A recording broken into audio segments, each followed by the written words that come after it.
அன்பு நட்புகளுக்கு இனிய வணக்கம். இன்றைய திருக்குறளும் மென்பொருளும் அதிகாரம் இல்வாழ்க்கை குறள் எண் 42.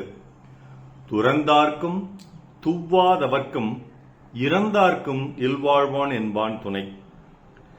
ஆசைகளை துறந்து துறவு வாழ்க்கை வாழ்பவர்களுக்கும் ஆசைகளை துறக்காமல் இல்வாழ்க்கை வாழ்பவர்களுக்கும் இறந்து போனவர்களுக்கும் இல்லற வாழ்க்கை வாழ்பவர்கள்தான் துணை.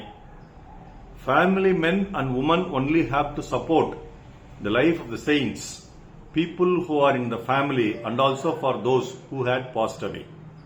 என் துடிப்பா, முனிவர்கள் இல்லறவாசிகள் மறைந்தவர்களுக்கும் வாழ்க்கை துணை இல்லறத்தார். முனிவர்கள் இல்லறவாசிகள் மறைந்தவர்களுக்கும் வாழ்க்கை துணை இல்லறத்தார். இதற்கு கவிப்பேரரசு வைரமுத்து அவர்கள் கூறியுள்ள உரை, மெய் துறவு பூண்டு மூ ஆசை துறந்தவர்களுக்கும் துறவு கொள்ளாமலே வறுமைப்பட்டவர்க்கும் தம் இளமை கடந்த முதியவர்க்கும் இல்லறத்தானே துணையாவான் என்று சொல்கிறார். இதில் துறவிகளுக்கு இல்லறத்தான் தான் துணை என்கிறார்.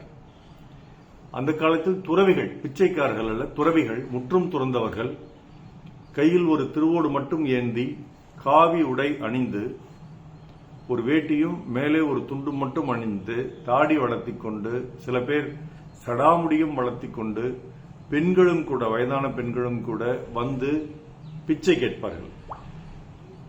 அதற்கு காரணம் அவர்கள் உயிர் வாழ்வதற்கு உணவு அவசியம். அந்த உணவு பெறுவதற்கு அவர்கள் வேலைக்கு செல்வதில்லை, அவர்களுக்கு உறவு என்றோ யாரும் இல்லை, துறந்து வந்து விட்டார்கள், அதனால் பிச்சை கேட்பார்கள். அதனால்தான் பட்டினத்தார் அந்த வகை சேர்ந்தவர். அவர் கையில் உள்ள திருவோடு கூட பாரம் என்று அதையும் தூக்கி போட்டுவிட்டு வெறும் கைகளால் பிச்சை எடுத்து சாப்பிட்டவர். அப்படிப்பட்ட துறவிகளுக்கு இல்லறத்தார்கள் தான் துணை. அந்த துறவிகளை எந்த இல்லறத்தானும் ஆதரிக்கவில்லை என்றால், யாரும் அவர்களுக்கு உணவோ பணமோ கொடுக்கவில்லை, பொருளோ கொடுக்கவில்லை என்றால் அந்த துறவிகள் உயிர் வாழ முடியாது. அவர்கள் துறவு மேற்கொண்டிருப்பதை விட்டுவிட வேண்டியதுதான். அடுத்தது துவ்வாதவர்க்கும். துறவரம்லாம் போல, ஆசையெல்லாம் விடல, ஆசைகளோடவே இல்லறத்தில் வாழ்ந்து கொண்டிருக்கிறார்கள். ஆனால் பொருளாதாரத்தில் குறைந்தவர்களாக இருக்கிறார்கள், வசதி வாய்ப்பு குறைவாக உள்ளார்கள், சரியாக படிக்கவில்லை, சரியான சொத்து நிலபுலன் எதுவுமே கிடையாது. அவர்களுக்கும் துணையாக இருப்பது இல்லற வாழ்பவன் தான். உறவினர் நண்பர்கள் இப்படி இல்லற வாழ்க்கை வாழ்பவர்களுக்கும் துணையாக இருப்பவர்கள் இல்லற வாழ்பவர் தான்.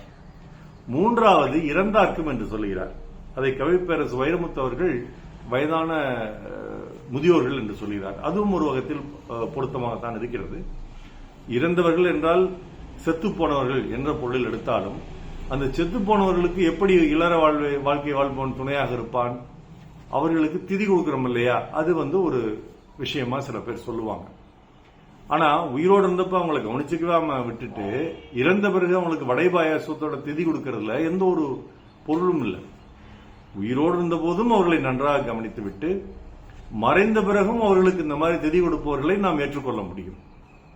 அந்த திதி கொடுப்பது எதற்காக என்றால் அதற்கு நிறைய சடங்குகள், சம்பிரதாயங்கள், நம்பிக்கைகள் இருக்கு. ஆனா அந்த மாதிரி ஒரு இறந்தவரையும் முன்னோரையும் நாம் மறக்காமல் இருக்கிறோம் என்று சொல்லக்கூடிய ஒரு நாளாக அந்த திதி கொடுக்கும் நாள் கருதப்படுகிறது.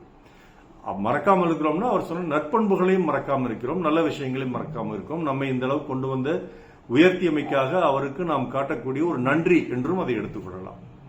அப்படி இறந்தவர்களுக்கும் துணையாக இருப்பது இல்லறத்தில் வாழ்வன் தான் என்று இல்வாழ்க்கையினுடைய சிறப்பை இந்த மூன்று பொருளையும் கூறி ஐயன் அவர்கள் கூறுகிறார்கள். அதற்கு ஒரு பாடல், இல்லறம் என்பது நல்லறமாகும், இதுவே வள்ளுவன் சொன்ன சொல்லாகும், குடும்பத்தின் விளக்கு மனைவி என்றாகும், கோபத்தை மறந்தால் சொர்க்கம் உண்டாகும், காசிக்கு போகும் சந்நியாசி உன் குடும்பம் என்னாகும் நீயோசி, கங்கைக்கு போகும் பரதேசி நீ நேத்து வரையிலும் சுகவாசி என்று வாலி எழுதி டிஎம்எஸ் குரலில் டிஎம்எஸ் மற்றும் சீர்காழி குரலில் சீர்காழி கோவிந்தராஜன் குரலில் MSVCயில் சந்திரோதயம் படத்தில் அற்புதமான நல்ல கருத்தை சொல்லக்கூடிய பாடல். நீ இல்லறத்தில் இருக்கிறது தான் சிறந்தது துறவரத்தை விட என்று கருத்தை சொல்லக்கூடிய பாடல். மீண்டும் குரல், துறந்தார்க்கும் துவ்வாதவர்க்கும் இறந்தார்க்கும் இல்வாழ்வன் என்பான் துணை. நாள் சிறக்க நற்றமிழ் வாழ்த்துகள். மருத்துவர் ராம செல்வரங்கம், ரிஷினத்திரலியா, விழிக்கடமை, சேலம், கள்ளக்குறிச்சி, அரூர், ஈரோடு, கணதிபாளையம், நாடு. நன்றி டாக்டர் செல்வரங்கம் குரல் யூடியூப் சேனல் ஷேர் பண்ணுங்க, லைக் பண்ணுங்க, கமெண்ட் பண்ணுங்க, சப்ஸ்கிரைப் பண்ணுங்க. வணக்கம்.